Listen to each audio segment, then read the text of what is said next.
The revolving glass doors of the Grand Manhattan Hotel spun silently as Mrs. Eleanor stepped through them, clutching the worn leather straps of her modest travel bag.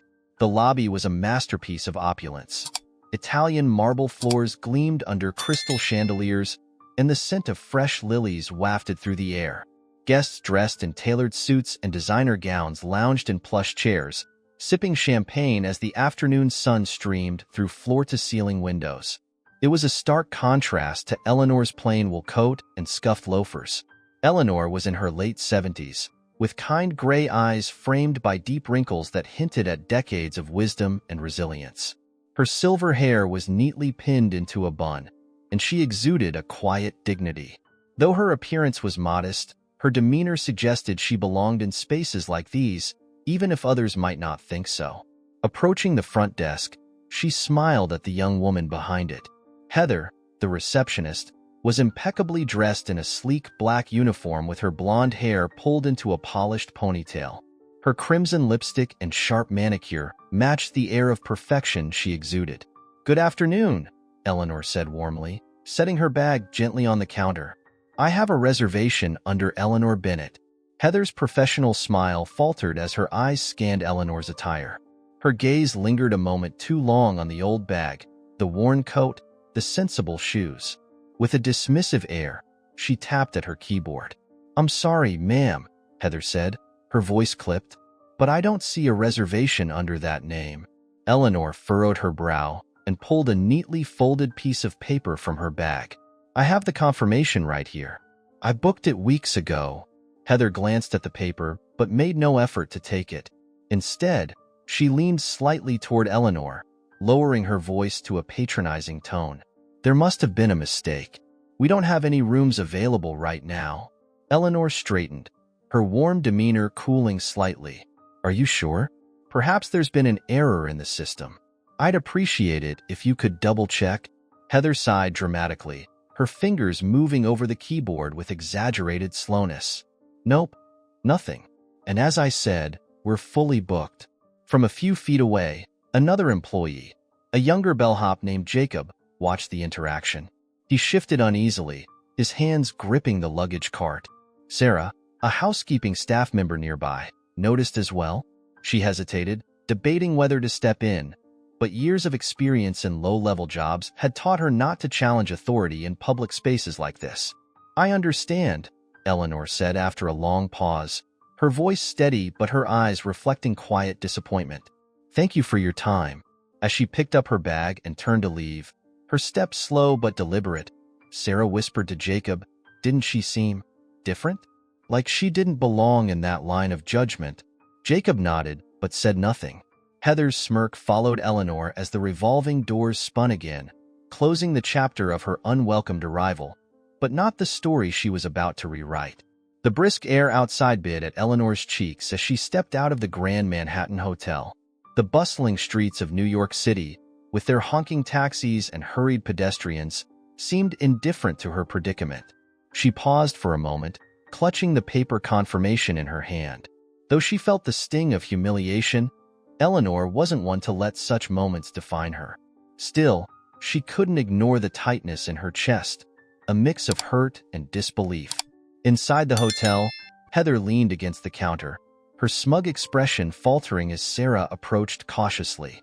Sarah, in her early 40s, had a kind face marked by tired eyes, evidence of long hours spent ensuring the hotel's immaculate reputation. She hesitated, glancing at Heather before speaking in a low voice. "Shouldn't we have checked again?" Sarah asked, her voice barely above a whisper. She had the confirmation.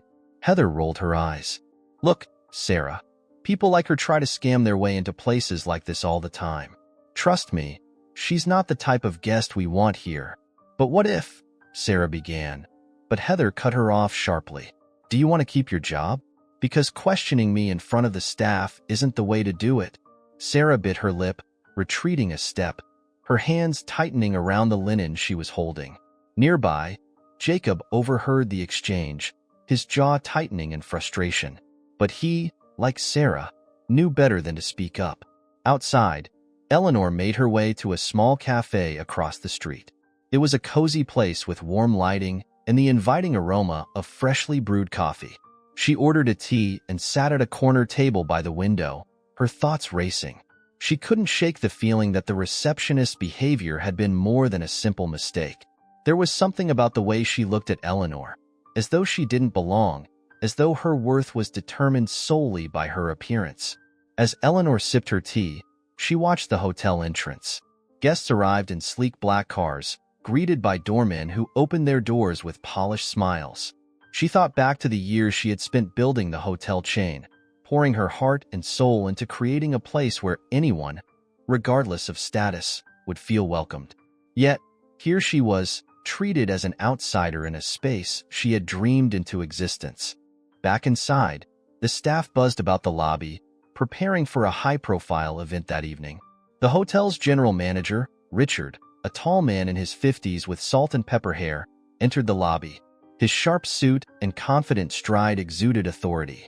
"Heather," Richard called, beckoning her to his side. "Everything in order for tonight?" Heather nodded briskly, her earlier interaction with Eleanor already forgotten. "Of course, Mr. Harding. Everything's perfect." Richard's gaze swept the room, lingering briefly on Sarah, who was straightening the pillows on a nearby couch. She offered him a polite smile, but his attention quickly returned to Heather. "Good.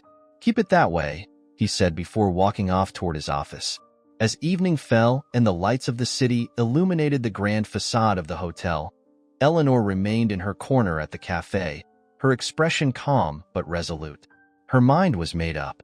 Tomorrow, she would return, not as a dismissed guest, but as the woman who had built that very empire. And this time, she would demand the respect she deserved. The next morning, the Grand Manhattan Hotel buzzed with its usual hustle. The scent of fresh coffee mingled with the faint aroma of polished wood, and the rhythmic tapping of keyboards at the front desk was punctuated by the occasional murmur of conversation. Heather, as always, stood at her post, her perfectly styled hair and red lipstick in place. She greeted the morning shift with the same air of authority, clearly confident in her ability to manage the day. But the confidence in her tone faltered the moment Mrs. Eleanor reappeared. This time, Eleanor's arrival was nothing short of a spectacle.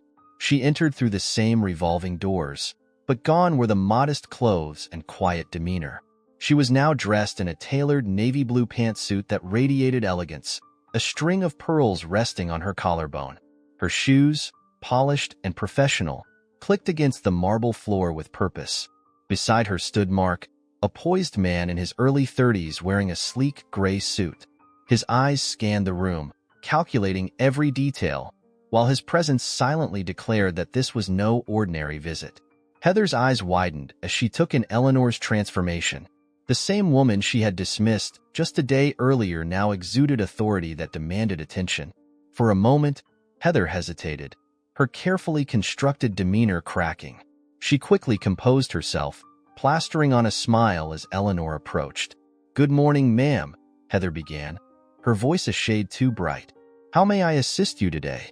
Eleanor met her gaze with steady calm. "I believe you can start by addressing me properly," she said, her tone polite but firm. "Mrs. Bennett will do." Heather blinked, momentarily thrown off balance. "Of course, Mrs. Bennett. Are you here to make a reservation?" Mark stepped forward, pulling a sleek leather portfolio from his briefcase and laying it on the counter. "No," he said crisply. "Mrs. Bennett isn't here to make a reservation. She's here to inspect her property." Heather froze. "I'm sorry, your property?" Eleanor's voice carried over Mark's. "Yes, my property. I am Eleanor Bennett, founder and owner of the Grand Manhattan Hotel and its entire chain. And I'm here to address a grave issue I encountered yesterday." The lobby fell silent as nearby staff and guests turned their heads. Sarah, who was arranging flowers nearby, nearly dropped a vase.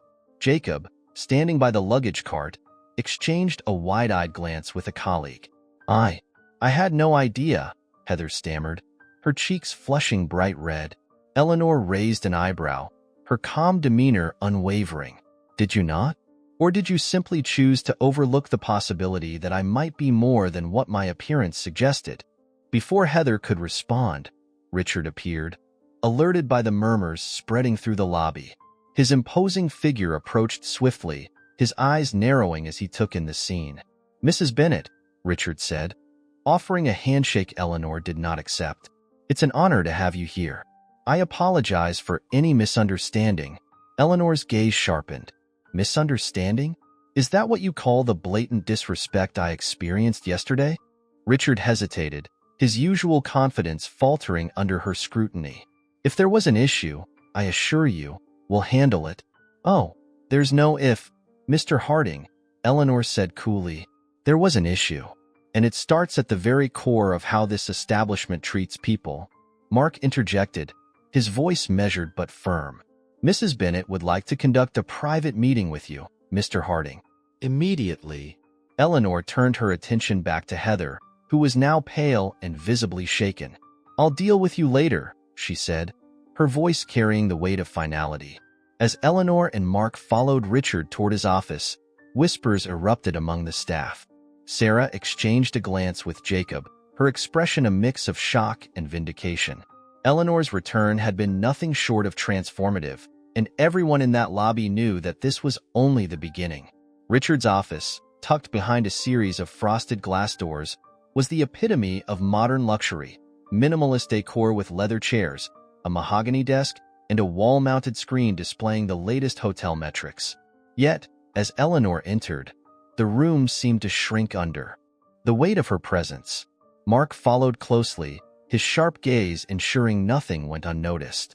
Richard gestured to the chairs across from his desk, but Eleanor remained standing, her posture unyielding. "Mrs. Bennet," Richard began, attempting a placating tone, "please have a seat. I'm sure we can resolve any." Eleanor raised a hand, silencing him mid-sentence. "There's nothing to resolve. What I experienced yesterday was not an isolated incident. It was a symptom of a much deeper problem within this establishment." Richard opened his mouth to respond, but Eleanor's piercing gaze stopped him. She turned to Mark, who handed her a folder from his portfolio. Inside were pages of detailed reports, complaints, and customer feedback collected over the years, incidents of staff displaying bias or favoritism, a pattern Eleanor had been investigating for months. "I built this hotel chain with a vision," Eleanor began, her voice steady but firm. "A vision of luxury, yes, but also of inclusivity. This wasn't meant to be a place where only the wealthy and glamorous feel welcome. It was meant to be a sanctuary for all: business travelers, families, individuals who've saved for years to experience something extraordinary." Yesterday, that vision was betrayed. Richard shifted uncomfortably in his chair. "Mrs. Bennet, I assure you, we take guest satisfaction seriously. If Heather's behavior was inappropriate, we'll address it." "Inappropriate?" Eleanor echoed, her tone sharp. "It wasn't just inappropriate, it was discriminatory. She judged me based on my appearance, dismissed my confirmed reservation, and turned me away without a second thought. If that's how she treated me, the owner, how many others have faced the same disdain?" Richard swallowed hard. "I'll speak with her personally. This kind of behavior reflects on you." "Mr. Harding," Eleanor interrupted, "you're the general manager. The culture of this hotel starts with you. Tell me, what kind of training does your staff receive on handling guests of different backgrounds? On avoiding assumptions? On treating every individual with respect?" Richard hesitated. "We do offer sensitivity training." "How often?" Mark interjected, his tone cold. "Once a year? A few slides on a PowerPoint presentation?" Clearly, it hasn't been enough. Eleanor leaned forward, her voice dropping slightly, yet gaining intensity. "You've allowed a culture of elitism to fester here, Richard. And it's not just about Heather. It's about every employee who stood by silently, who saw what was happening and did nothing. That speaks to a systemic failure." Richard looked down, his confidence unraveling. "You're right, Mrs. Bennet," he admitted finally. "I take full responsibility." "I hope you do," Eleanor replied, "because changes are coming, effective immediately. Heather will no longer be part of this team. And as for you, Mr. Harding, you'll be on probation while we assess your ability to lead under my vision." Richard's face turned pale. "Probation?" "You heard me," Eleanor said firmly. "I'm not here to coddle egos. I'm here to restore integrity to what I built. The tension in the room was palpable. For a moment, Richard seemed to consider arguing, but the resolve in Eleanor's expression left no room for negotiation. He nodded slowly. Understood. Good, Eleanor said. She straightened her shoulders, exuding the quiet authority of someone who had fought and won countless battles in her lifetime. Mark will oversee the changes. I suggest you cooperate fully. With that, Eleanor turned on her heel, her heels clicking purposefully against the polished floor. Mark followed, leaving Richard alone in the office, the weight of accountability pressing down on him. As they re-entered the lobby, Eleanor's eyes scanned the space. She noticed Sarah standing near the reception desk, her nervous yet curious gaze fixed on the scene. Eleanor made a mental note to speak with her later. There was something in Sarah's demeanor, a quiet strength, a sense of decency that stood out amidst the chaos. But for now, there was more work to be done. Later that afternoon, Eleanor requested a private meeting with Richard in one of the hotel's smaller conference rooms. Unlike his office, this space was stark and utilitarian, with plain walls and a long wooden table surrounded by simple leather chairs. It was the kind of room where uncomfortable conversations were meant to take place. Richard arrived promptly, his expression guarded but respectful. He carried a leather-bound notebook, its pristine cover suggesting it was rarely used. Eleanor was already seated at the head of the table, a cup of tea before her and Mark standing to her right, ready to interject if needed. Richard hesitated briefly before sitting opposite her. I appreciate you taking the time to meet with me, Mrs. Bennet, Richard began, his voice measured but betraying a hint of unease. Eleanor nodded but didn't return the pleasantries. This isn't a courtesy, Richard. It's an obligation. What happened yesterday wasn't just a failure of one employee. It was a failure of leadership.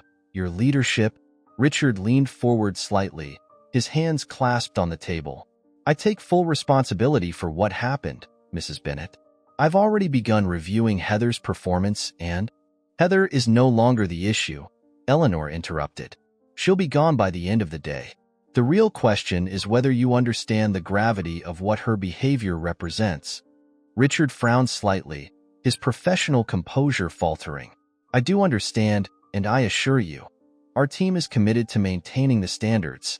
Stop, Eleanor said sharply, her voice cutting through his rehearsed response. I don't want corporate platitudes. I want answers. How long has this culture of elitism been allowed to grow here? How often do you ignore subtle biases because they don't disrupt the day-to-day operations? Richard's mouth opened, but no words came out. He looked to Mark, who stood silently, arms crossed, his expression unreadable. Eleanor leaned forward, her calm but piercing gaze locking onto Richard. You've been here for 5 years, haven't you?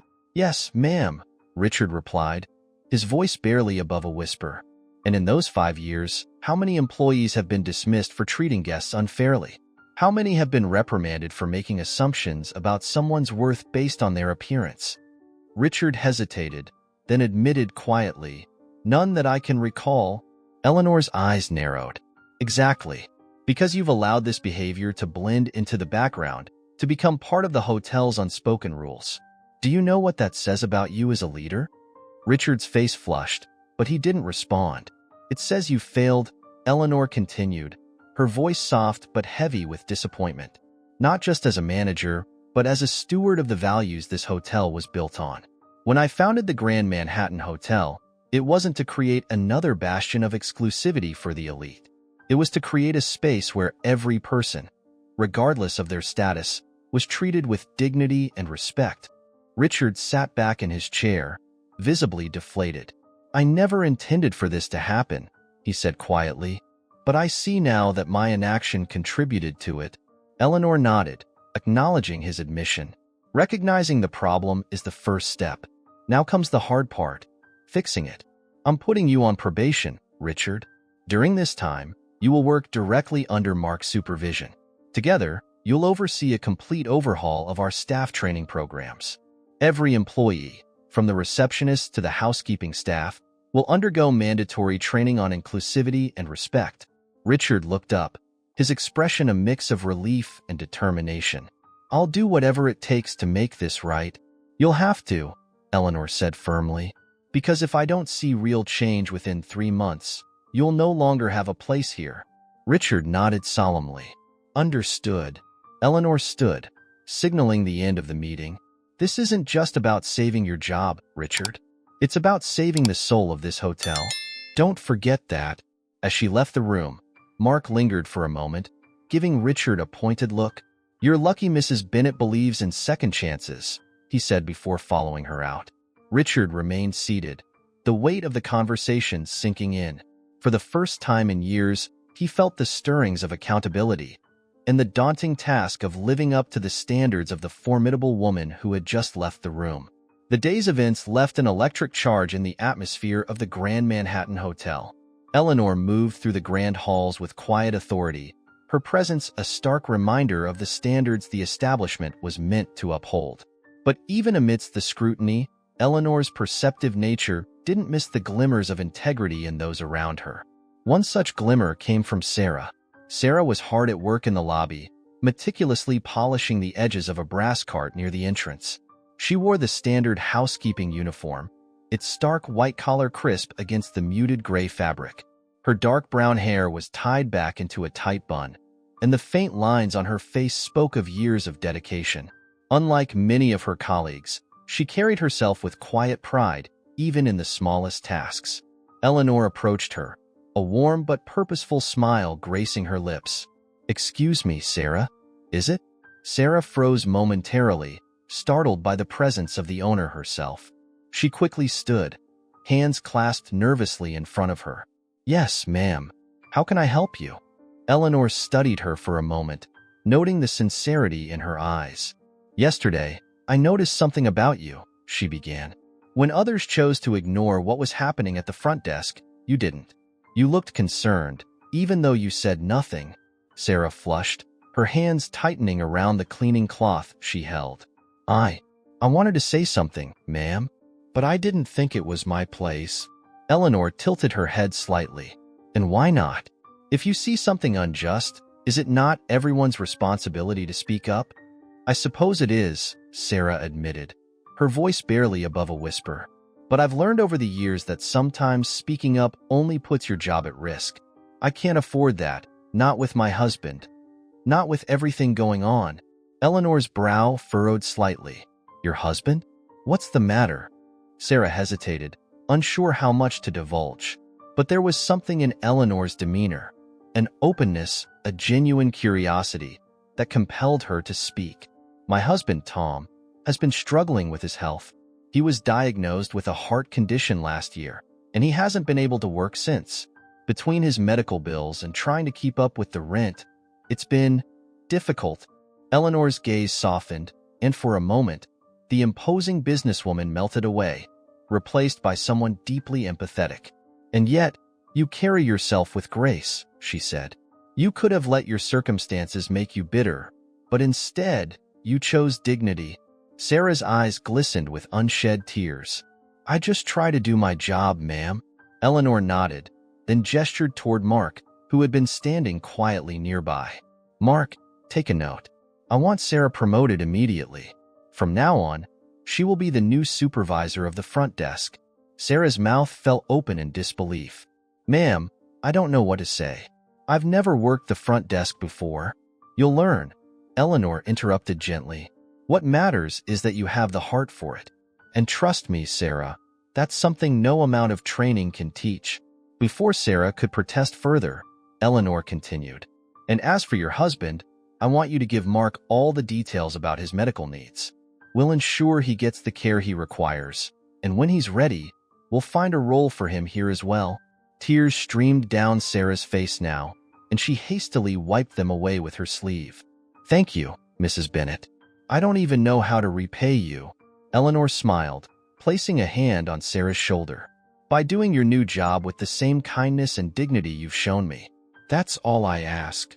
As Eleanor walked away, Sarah stood frozen in place, clutching the cleaning cloth tightly to her chest. For the first time in a long while, she felt a glimmer of hope, not just for herself, but for the life she and her husband could rebuild together. In the corner of the lobby, Jacob watched the interaction with a faint smile, inspired by the change unfolding before him. The Grand Manhattan Hotel was indeed becoming something different, a place where dignity and respect weren't just words, but actions. Later that evening, Eleanor sat in the hotel's executive lounge, a quiet space reserved for VIP guests, sipping a cup of chamomile tea. The weight of the day was heavy, but her resolve remained steadfast. Mark approached her, carrying a folder filled with the details Sarah had provided about her husband, Tom. "She's given us everything," Mark said, setting the folder on the polished walnut table. "Medical records, outstanding bills, and his work history. It's clear they've been through a lot." Eleanor opened the folder, her sharp eyes scanning the documents. Tom was a former construction foreman who had been forced to leave his job after a series of health complications. The mounting medical bills painted a stark picture of a family teetering on the edge of financial collapse. Despite this, Sarah had continued to show up to work every day, carrying her burdens quietly. Eleanor nodded to herself, closing the folder. "Mark, I want the hotel to cover all of Tom's medical expenses. Find the best cardiologist in the city and make sure he gets top-tier care. Also, look into rehabilitation programs that might help him regain his strength." Mark smiled slightly, already anticipating her generosity. "Consider it done. What about employment?" Eleanor leaned back in her chair, thoughtful. "Sarah mentioned he used to work in construction. Reach out to our facilities team. We're always in need of someone with a hands-on skill set for maintenance or renovations. Let's offer him a position tailored to his abilities once he's ready." Mark nodded. "Understood." The next morning, Eleanor personally called Sarah into her office, a temporary workspace she had set up in the hotel to oversee the reforms. The room was modest compared to the grandeur of the lobby, with a large oak desk and 2 comfortable chairs by a window overlooking the bustling streets of Manhattan. "Mrs. Bennett," Sarah said nervously as she entered, clutching the edges of her uniform. "Please, sit down." Eleanor gestured warmly. Once Sarah was seated, Eleanor leaned forward slightly, her tone gentle. "I've reviewed everything you shared about Tom. First, let me say how deeply I admire your strength. What you've endured, and how you've carried yourself through it, is remarkable." Sarah's eyes filled with tears, but she quickly blinked them away. "Thank you, ma'am. I'm just trying to keep us afloat." "Well, you won't have to do it alone anymore," Eleanor said firmly. "The hotel will cover all of Tom's medical bills. He'll get the best care available. And when he's ready, we like to offer him a position in our facilities department. Something that suits his expertise and physical capacity." Sarah gasped, her hand flying to her mouth. I don't know how to thank you. This is more than I ever dreamed possible." Eleanor reached across the desk, placing her hand over Sarah's. "You've already thanked me by being the person you are. The world needs more people like you, Sarah. People who remind us of what true strength and dignity look like." Sarah nodded, overcome with emotion. "I won't let you down, Mrs. Bennett. I'll work harder than ever." "I have no doubt you will," Eleanor replied with a warm smile. "And remember, you're not alone anymore. We're in this together." When Sarah left the office, her steps were lighter, her shoulders straighter. She felt an unfamiliar yet comforting sensation, hope. She rushed home that evening, sharing the news with Tom, who was equally stunned and grateful. For the first time in months, they talked not about bills or sacrifices, but about the possibilities ahead. At the Grand Manhattan Hotel, Eleanor's impact was becoming evident. She wasn't just changing policies, she was changing lives. And with every step forward, the hotel began to reflect the heart and vision of the woman who had built it. The transformation of the Grand Manhattan Hotel was not immediate, but it was deliberate and profound. Under Eleanor's leadership, a comprehensive overhaul of the hotel's culture began. Her vision of inclusivity, respect, and excellence became the guiding principles of the establishment, and no corner of the operation was left untouched. The first step was implementing a mandatory training program for all employees. This wasn't the kind of superficial corporate seminar that employees could sleep through. It was an intensive, hands-on experience. Eleanor hired a team of experts in diversity, equity, and inclusion who worked closely with staff to address implicit biases and teach practical skills for creating a welcoming environment for all guests. The training sessions were interactive, filled with role-playing exercises and open discussions. In one session, a senior concierge found himself in the shoes of a guest with a language barrier, struggling to make himself understood. In another, a housekeeper was asked to act as a high-profile guest receiving subpar treatment from the staff. The exercises opened eyes and shifted perspectives. Eleanor made it clear to Richard, who was now working under Mark's watchful eye, that this wasn't just a one-time fix. This is an ongoing process, she emphasized during one of their regular check-ins. Every quarter, I want to see progress reports on the team's development and feedback from both employees and guests. Richard, humbled but determined, threw himself into the effort. He personally attended every training session, setting an example for the staff. Slowly, he began to rebuild the trust he had lost with Eleanor, the employees, and even himself. Eleanor also turned her attention to the physical environment of the hotel. While the luxurious decor was already world-class, she wanted to ensure it also reflected her inclusive vision. She commissioned the addition of artwork from diverse artists, showcasing pieces that represented a broad spectrum of cultures and backgrounds. The artwork was not only stunning but also told stories of resilience, beauty, and humanity that resonated with the hotel's new ethos. She also reimagined the hotel's guest rooms. A few were adapted to accommodate guests with specific needs, from those with mobility challenges to families traveling with small children. Eleanor understood that luxury wasn't just about extravagance. It was about thoughtfulness and accessibility. The lobby itself underwent subtle but meaningful changes. A large sign was installed near the reception desk, engraved with Eleanor's favorite phrase, "Luxury with heart." It served as a daily reminder to everyone who entered of the hotel's purpose. The changes didn't stop at the hotel's walls.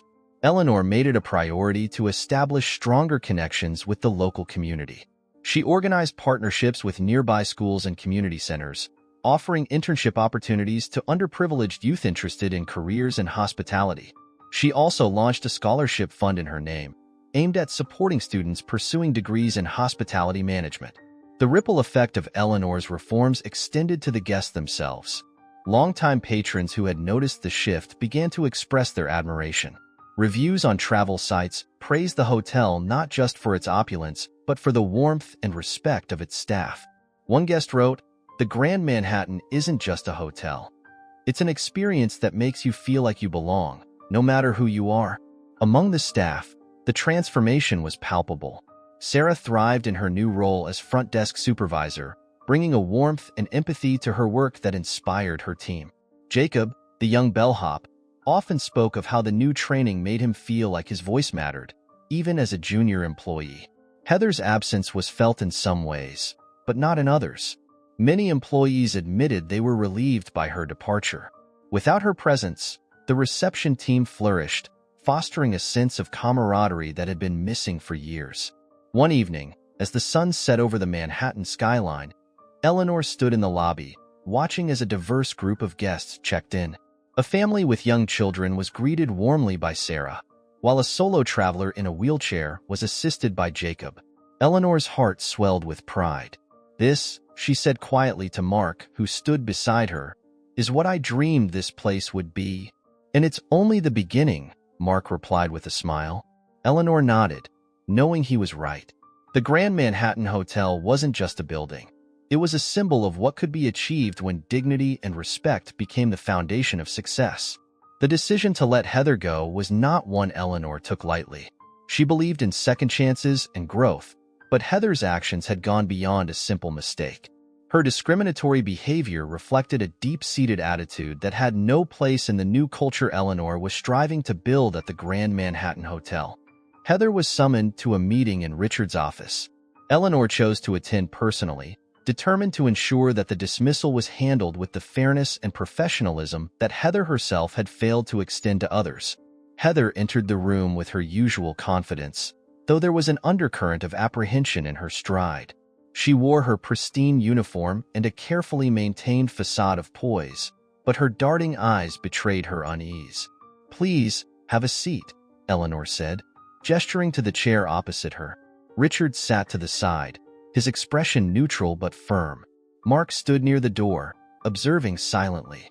Heather hesitated before sitting, folding her hands tightly in her lap. "I wasn't expecting this meeting," she said, her voice uncertain. "I imagine not," Eleanor replied, her tone calm but resolute. "Heather, I'm here to discuss your conduct during my visit to this hotel." Heather's cheeks flushed, and her composure slipped momentarily. "Ma'am, I didn't realize who you were at the time. If I had known—" "That's precisely the problem," Eleanor interrupted, her voice firm but even. "You didn't know who I was, and yet you made a judgment about my worth based on nothing more than my appearance. That kind of behavior is unacceptable, regardless of who the guest is." Heather opened her mouth to protest, but Eleanor raised a hand to stop her. "I've reviewed your record, and while you've performed well in certain areas, this isn't the first time there have been concerns about your attitude toward guests. Your actions yesterday reflect a pattern, not an anomaly." Heather's face fell, her confidence replaced by panic. "I didn't mean to cause any harm. I was just following protocol." Eleanor leaned forward slightly, her gaze piercing. "Protocol does not include discrimination. It does not include dismissing a guest's confirmed reservation because they don't look the part. What happened yesterday was not protocol, it was prejudice."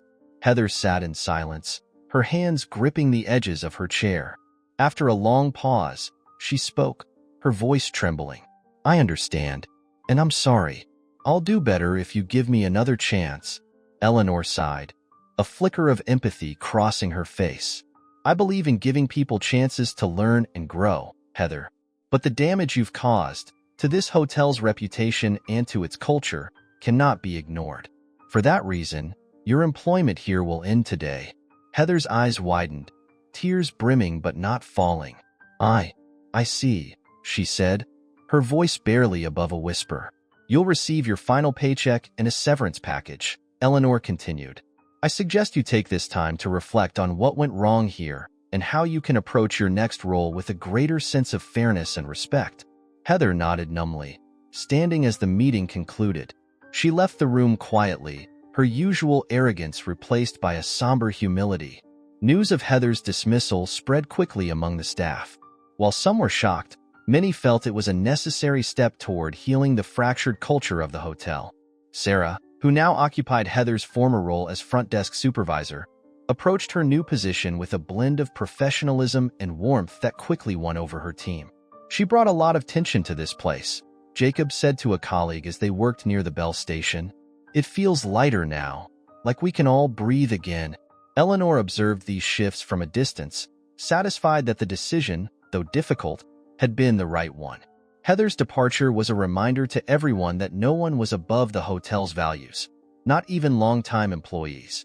That evening, Eleanor sat in her private suite, gazing out at the city skyline. She thought about Heather, not with anger, but with a sense of resolve. Changing a culture wasn't easy, and it required making tough decisions. But as she watched the lights of Manhattan twinkle like stars, she felt a deep sense of peace. The Grand Manhattan Hotel was finally becoming what it was always meant to be. Months passed, and the Grand Manhattan Hotel began to thrive under Eleanor's renewed vision. The changes she had implemented permeated every level of the organization, transforming the hotel into a beacon of inclusivity and excellence in the heart of Manhattan. The once rigid, hierarchical culture had softened into one of collaboration and mutual respect, and the results were evident not only in the staff's morale but also in the satisfaction of the guests. The lobby, now the heart of the hotel's transformation, had a palpable warmth. The artwork lining the walls reflected diverse cultures, with plaques that told the stories behind each piece.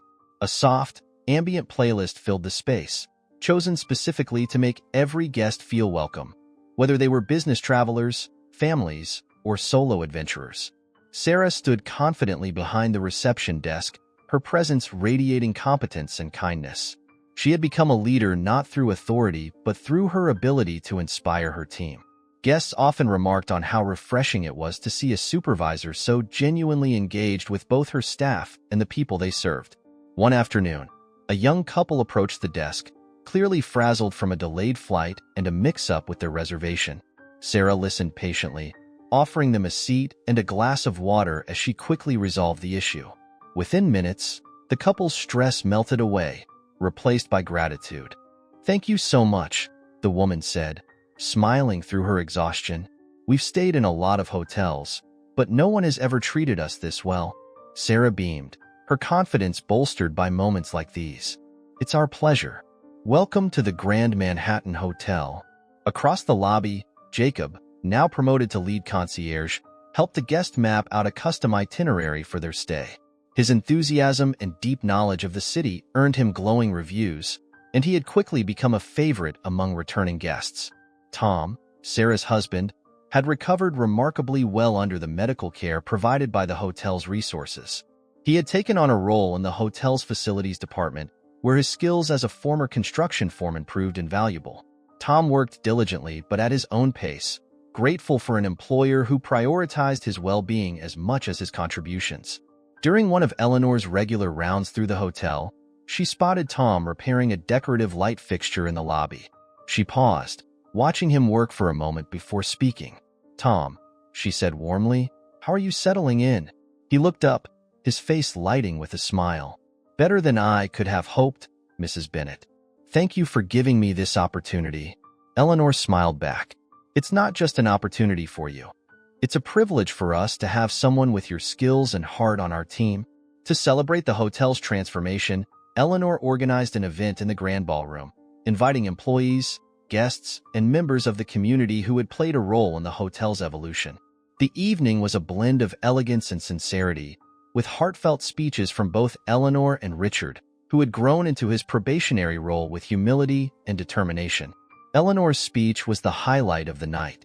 Standing on the stage beneath the shimmering chandeliers, she addressed the crowd with the same passion that had driven her from the beginning. "This hotel was always meant to be more than just a place to stay," she said. "It was meant to be a space where people could feel seen, valued, and respected. Today, thanks to all of you, that vision is finally a reality. And this is just the beginning." The room erupted in applause, with employees like Sarah and Jacob cheering the loudest. For many, this wasn't just a workplace anymore. It was a community. As the weeks turned into months, the Grand Manhattan Hotel's reputation soared. Travel blogs, magazines, and social media were abuzz with stories of the hotel's unique approach to luxury, one that prioritized human connection as much as grandeur. Bookings increased, with guests from all walks of life eager to experience the luxury with heart that defined the establishment.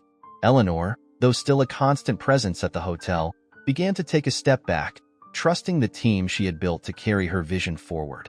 She found solace in knowing that the values she held dear would continue to shape the hotel long after she was gone. On her final evening as an active overseer, Eleanor sat in the lobby with a cup of tea, watching the staff interact seamlessly with the guests.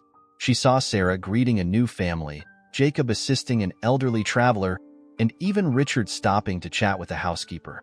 "This," she whispered to herself, a smile tugging at her lips, "is what we were always meant to be."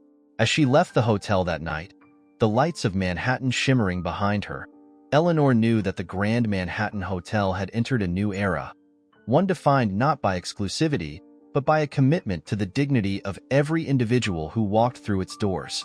Leave your like, subscribe to the channel, turn on the notification bell, and watch this next one. It's incredibly moving.